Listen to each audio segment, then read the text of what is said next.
There's a talking point within the gaming world that I see brought up a lot, especially recently, which is the idea that games keep getting worse. This is something I see repeated extremely frequently, which is the idea that even though game developers are trying their best to make games bigger and better, they're simultaneously more reliant on things like downloadable content, season passes, or of course, the very annoying giant day one patch. These are definitely tools that seem to be overutilized, but I still want to disagree with this sentiment. I do actually personally believe that games are getting better, that in general this art form manages to be even more fun as time goes on. But with the good comes the extremely bad.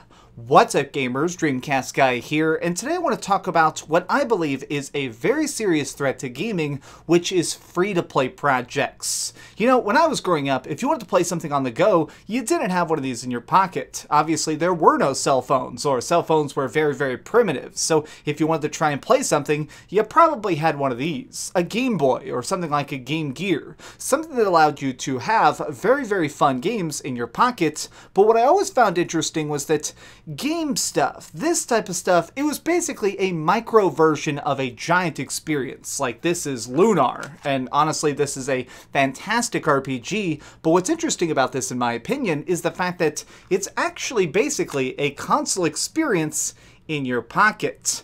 Modern games, cell phone games, and of course basically everything free-to-play, it's not trying to replicate this experience. Free-to-play games are a very different subgenre of gaming. Now the reason I consider them a subgenre is because, in my opinion, they do not try and participate by the typical rules. They're not trying to be big, they're not trying to be expansive, and they're not trying to really, well, in my opinion, motivate you to be a better gamer.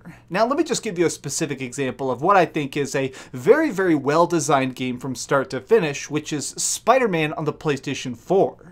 So obviously this game is very, very gorgeous with nice graphics and very cool physics that allow you to swing around the city and fight crime, but more importantly, it's trying to actually get under your skin. It's trying to actually make you think about the cause of morality and what it's like to actually have the entire weight of a city on your shoulders. This singular person, Peter Parker, is trying to save the land from things like terrible viruses and supervillains, but really at the end of the day, he's trying to be a normal person at once. Now, how is this different from any sort of free-to-play games? Because in my opinion, it's trying to establish a vision. It is trying to basically promote a concept or idea. A good game always says something. That is 100% my fundamental point of view. That big AAA projects, more than anything, are actually managing to convey some very heavy concepts. They're managing to actually improve you as a person and make you think, make you improve yourself, maybe your skills. Maybe if you're playing Sekiro, maybe you want to be able to swing your blade a little bit better, or maybe just not die against that boss for the 800th time. Free-to-play games are existing on a totally different playing field because they actually only have a singular objective, which is to get you to pay money, to get you addicted. Now, this is what I mean by that. So basically, almost every free-to-play game I've ever seen typically starts out very, very simple. They're basically trying to get you invested in the concepts of it. Here are the rules. Look at all these cool puzzle pieces. Oh man, you managed to break these blocks. Here's some big sparkly visuals to make you feel properly rewarded for the game you're playing. But then, as time goes on, it starts asking more and more frequently for your credit card information. It starts trying to push you ever more insistently towards those paywalls. And I think that a really big problem with a lot of pay-to-win games like this is the fact that you can pay to win. Every single one of these free-to-play games exists on the idea that you need to participate through payment.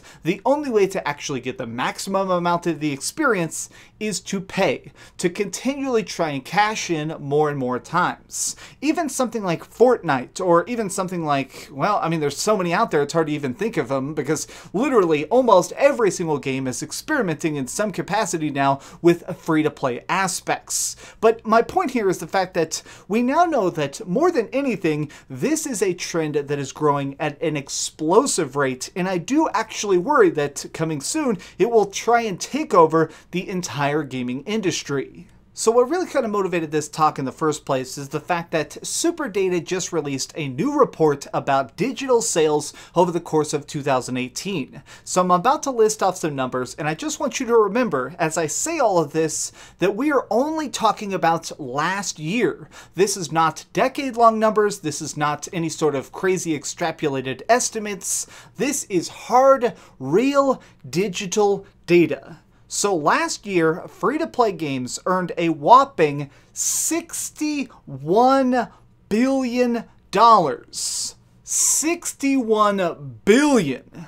Oh my god, I mean, the only way to even try and fathom something like that is consider the fact that for $61 billion, someone could probably buy Nintendo. For $61 billion, you could buy Disney. For $61 billion, you could perhaps purchase everything ever. I mean, that is so much money, it is literally difficult to even fathom it. I mean, the only thing that's really bigger than $61 billion is a lot of these ancient companies that have just saved up tons and tons of cash. Okay, maybe you can't literally buy Disney and Nintendo, but still, these are figures that are so astronomically large that, I mean, the financial industry can't even fathom them.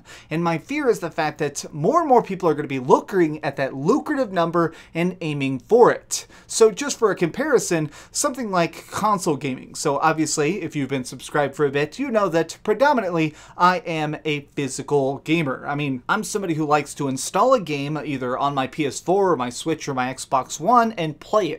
Even if I can get the physical disc, I mean, however I got to, but my main way of playing, my main preference is being able to do very straightforward, easy console gaming. Well, that, by comparison, made $12 billion last year. Now, that's still a very nice figure. That's very, very sweet. And this is only digital sales, but still, it's one of those things where imagine if we multiplied that by 3. Even if we managed to get all the console data and multiply it by 3 to try and estimate the total revenue of physical and digital games, it still does not even come close to the raw data that we're getting out of free-to-play games. And my biggest concern is the fact that it's going to start influencing the industry. Video games are a tough business because the biggest barrier is, of course, the cash. Even if you're trying to make the absolute best game in the world, you need funding. You need really big people who already have the cash to give it to you long enough to create it. I mean, just in general, even if we look at the past, so some of my favorite older games are, of course, things like survival horror, and recently I was going back and playing Fatal Frame. This game is super, super spooky. But let's face it, it was funded by Tecmo. This was not just something that randomly came out of the sky. People actually had to sit down,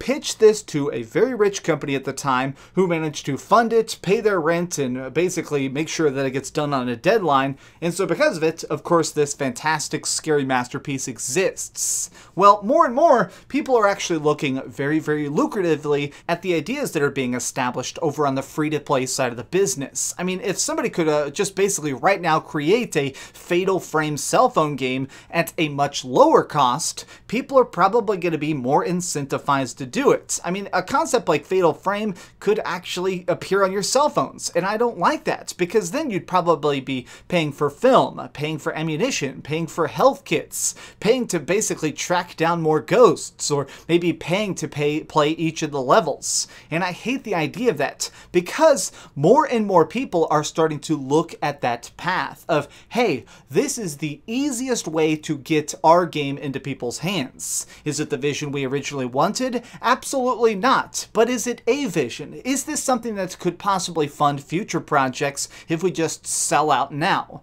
I guess this is my biggest concern as somebody who's absolutely in love with things like Final Fantasy. The creator of Final Fantasy is actually making his new game is going to be a cell phone game, and it looks like it's going to be free to play. Look at something like Diablo. I absolutely love Diablo. I even own all the Diablo books and the Diablo comics, and they're so freaking sharp. But Diablo 3 itself is a masterpiece. And what are they doing right now? They're hard at work making an upcoming Diablo cell phone game, Diablo Immortal. This is obviously just a way of them setting the lowest possible cost threshold, a way to try and sell you, to trick you into an ever-expanding bucket of money. This terrifies me because really I think that the best projects and the most rewarding things to play are the things that manage to be big and expansive and different and challenge you. The things that are out there that are trying to basically spend the money that it takes to do something different.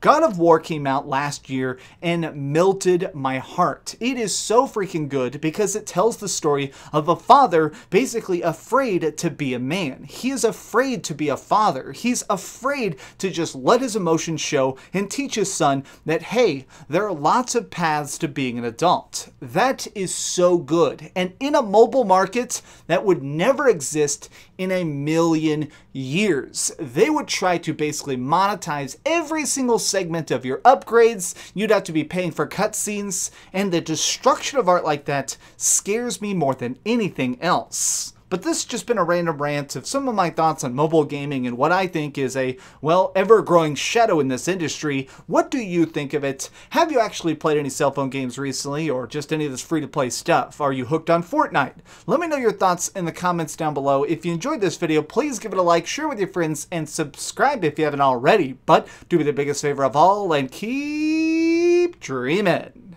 And also, if you never played Fatal Frame 1 or 2, you should. These are scary as heck. I mean, honestly, I've had so many nightmares, and you should too. Thanks so much for watching that video. If you want to see something else, you can always click this link to see what I put up last, or, you know, subscribe and see what's coming up next. Also, I promise that whatever I do, it'll try not to suck.